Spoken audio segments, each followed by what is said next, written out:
ពេលខ្លះខំប្រឹងតែវាមិនបានផលខ្ញុំមានចំងល់ឬទុកខ្ញុំត្រឹមជាកូនក្មេងរឿងខ្លះ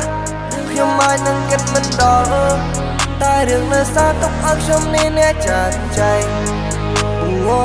អារម្មណ៍ខ្ញុំនេះវាវល់មានស្រីអត់ស្រីក៏ខ្ញុំមិនបានសុំគេឲ្យ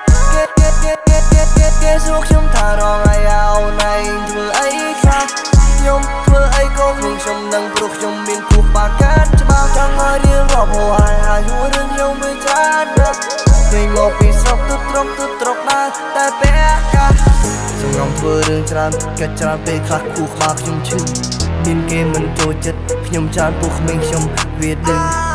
រាប់ពី1ដល់3ទោះរាប់ស្អីក៏ខ្ញុំមិនព្រឺ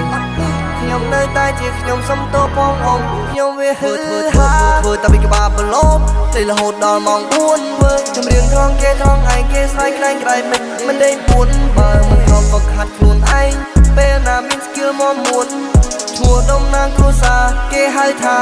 ហំហួរធ្វើតែពីក្បាលប្រឡូបលេរហូតដល់ម៉ោង4ធ្វើចម្រៀងត្រង់គេត្រង់ឯងគេស្រ័យក្លែងក្រៃ